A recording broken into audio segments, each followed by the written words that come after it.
Welcome to Manifest This Believer versus Skeptic. I'm Sharon Giroux, your resident skeptic who asks all the tough questions. And with me is Jennifer Neal, our manifesting maestro. Whether you're rolling your eyes or raising your vibration, we dive into all things manifestation, mindset, and energy from every side. Hit subscribe, settle in, and get ready for spirited debates, surprising experiments, and laughter on the journey to creating a life you love.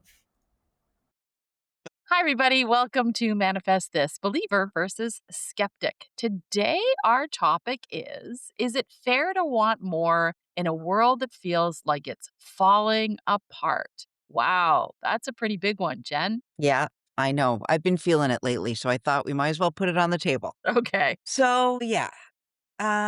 I guess I've been catching myself lately with all the chaos going on and the corruption and the politics and the abuse and of course it's always been like this yeah, since the beginning of the time, but somehow when it happens again, it's like so fresh and we think like, what how can we live in a world like this? And so I kind of caught myself wondering I still want to expand. I still want more for my life. I still want more joy, more ease, more abundance. But then immediately I started feeling guilty about it.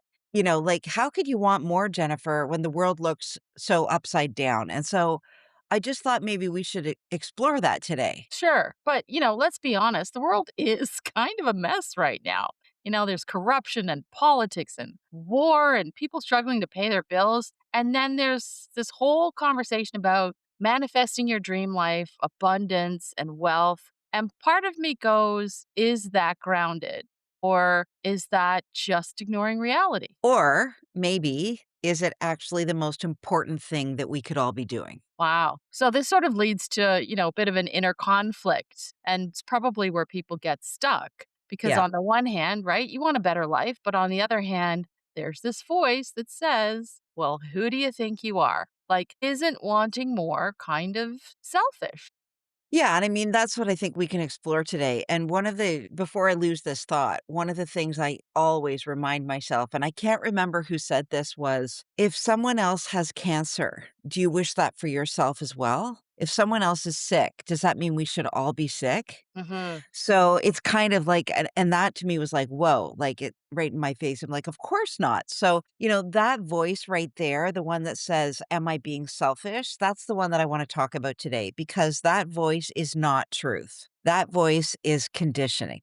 That voice is how we were raised, how we were programmed, politics, school systems, culture, all of those things. It's the belief system that there's not enough and that you gotta hold on and you've gotta hoard because there just isn't enough out there for all of us. And that if you do have more, someone else is going to have less. Okay, so I see your point, but isn't that maybe kind of true? Because we do live in a world where our resources are not evenly distributed. Yes, but that is the system. That's not the truth of what's available. That's what Okay. we've been, okay. So there's a difference between what we've been shown and what is actually true, what actually is. And most people are making their desires wrong. In other words, what I desire is wrong. It shouldn't be because we have been taught to associate desire with greed. Okay, so I'm going to push on this a little bit because that's my role as the skeptic. So, if someone is struggling to eat and someone else is manifesting a bigger house or luxury trips or more money, how is that not disconnected? So I totally see this as being confusing because I have been confused myself. From now my standpoint is it's only disconnected if you believe life is a fixed pie. Okay.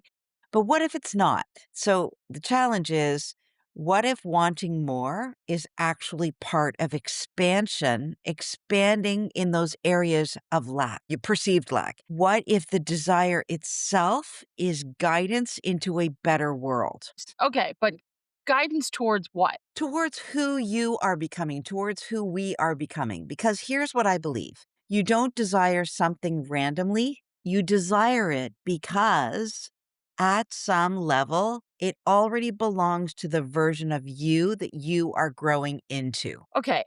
Um So here's what I'm seeing, like, the world is falling apart, right? We can't ignore what's happening out there. There's corruption, there's abuse of power, there's systems that just don't work. So shouldn't we be focusing on fixing that instead of focusing on ourselves? And that is the trap because people think I'll feel good when the world gets better, right? But Okay. the only way the world is going to get better is when we start feeling better. So it's the other way around. What if the world gets better because individuals raise their state, raise their awareness, raise their identity, Okay, well, rise? I gotta say, I mean, that sounds nice, but it's also maybe, a little idealistic because we spin in these news cycles and upset and frustration. And I think when you're in that place, it's really tough to raise your state. True. But just if I can take a moment to align this with, I just finished reading Liz Gilbert's most recent book called Take Me to the River. And it describes her most recent relationship with her partner that died of a long, long life of substance abuse. And essentially, in her healing, she realizes, and we are all healing, right? So, her healing, our healing, it's all the same. In her healing, she recognizes that by constantly trying to fix her partner's abuse, she's never going to be able to fix her abuse. She has to work on herself and heal herself. And it is in the healing of ourselves that we end up with a healed world, right? Okay. So, I'm gonna throw this at you though for just a second because okay. I Okay. mean, I understand what you're saying, but what I'm also seeing is that people have challenge and fear around healing themselves, one, or they don't think anything's wrong with themselves, but they think everything is wrong with the other side, with the world, and they keep throwing it out from there. So it's Yep. not me, it's you. Yep.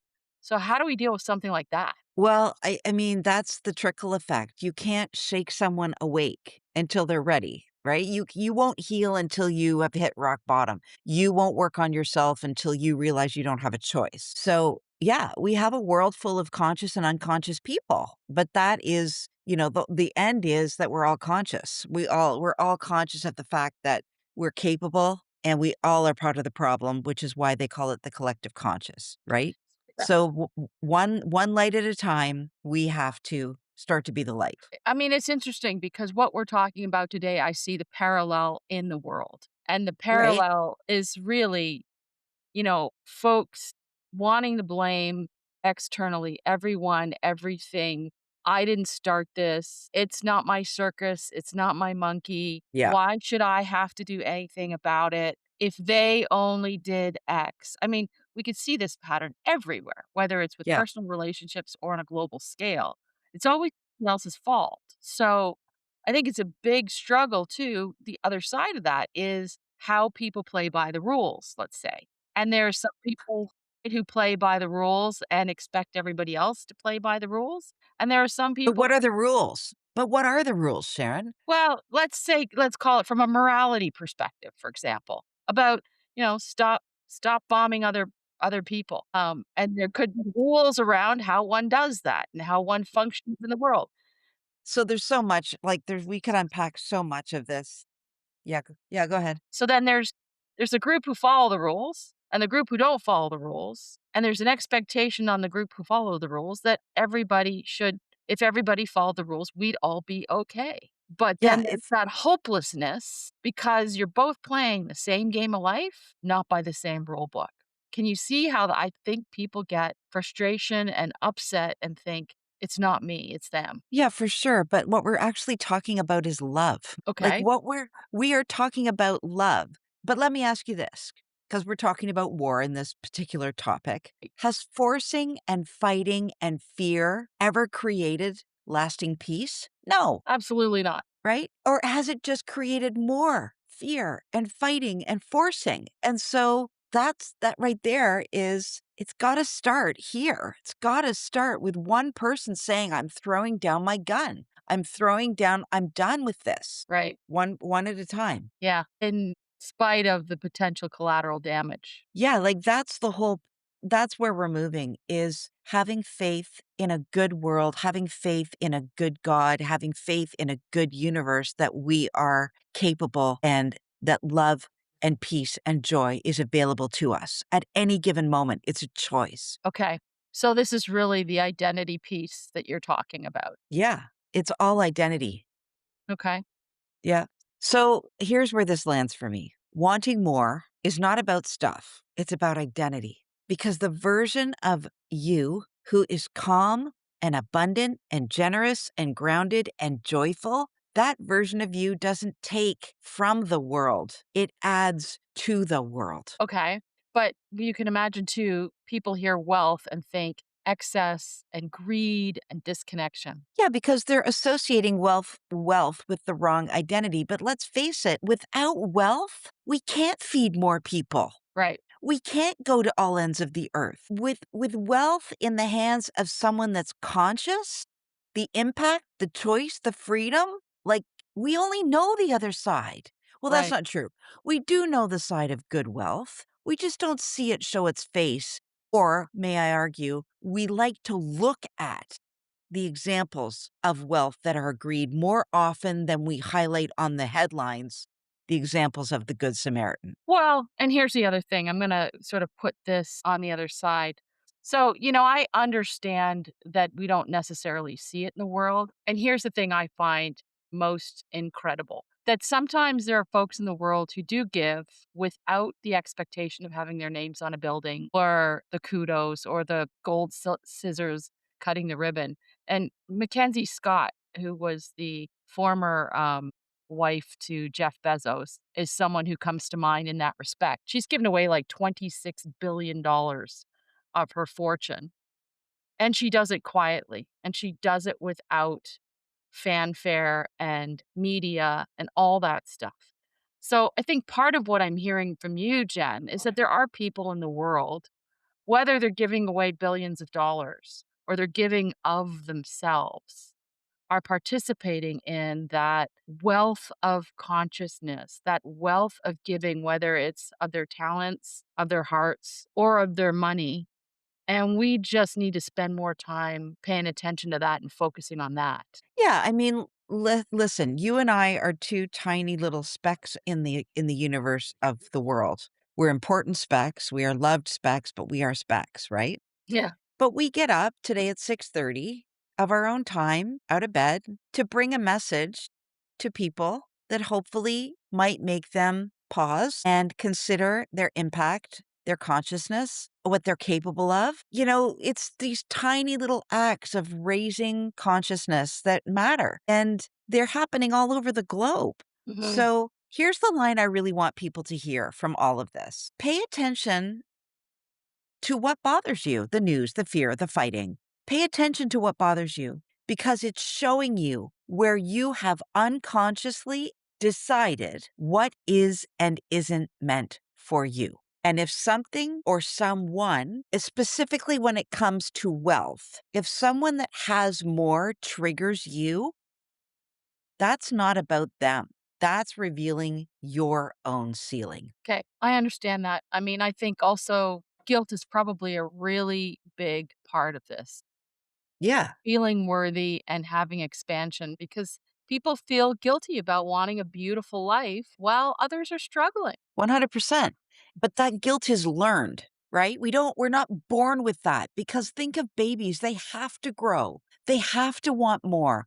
They have to be greedy when it comes to the breast or to the sleep or to the nurture. They don't care what you think about them. They are so innately wanting more all the time. So the part of us that struggles around expansion, that's learned. And because we have been taught that to struggle is virtuous, like think about how many times have you been in an environment where someone said, "Oh God, I worked until 3 in the morning last night." Yeah.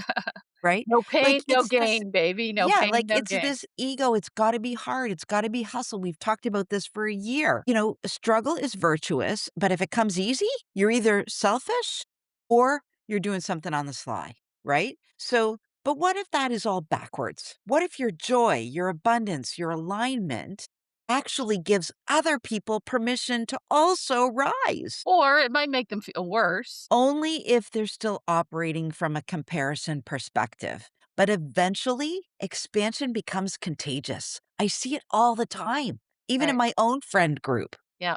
Okay. So, where does that leave us if the world is chaotic and we still want more? What's the move? The move is this: you stop apologizing for your expansion. Stop today, right now. Stop apologizing for your increased joy, increased wealth, increased abundance, increased experiences. Instead, start taking responsibility for your energy and ask yourself, who am I being right now? What am I feeding right now? What am I expecting right now? Because your life is always confirming your identity, who you are being. Okay. So that sort of brings us to our closing, I think. And here's the final question: is it fair to want more in a world that feels like it's falling apart? No, not only is it fair, it might be necessary because the world will not change when people shrink. It changes when people rise. And if you can remember one thing, the world will not be fixed by our shrinking. I will say this, it's definitely a different way of looking at it. Maybe that's all it is for today, an invitation to maybe consider that wanting more isn't the problem. Forgetting who we are is. Wow, that's pretty powerful. So the world isn't asking us to shrink because it's broken, it's asking us to rise so it can heal too. That's it. Thanks, Jen. That's amazing. Thanks, everybody, for listening to Manifest This Believer versus Skeptic. And we will talk to you again next week. Thanks for tuning in to Manifest This Believer versus Skeptic. If you enjoyed today's conversation, share it with a friend, believer or skeptic. And don't forget to leave us a review so others can join in the debate. Plus, check out Jennifer's TikTok account, Manifestation RX, where she writes daily prescriptions for manifesting your dreams. Think practical tips with a dash of magic. We love hearing your questions and stories, so tell us what you're manifesting or questioning this week.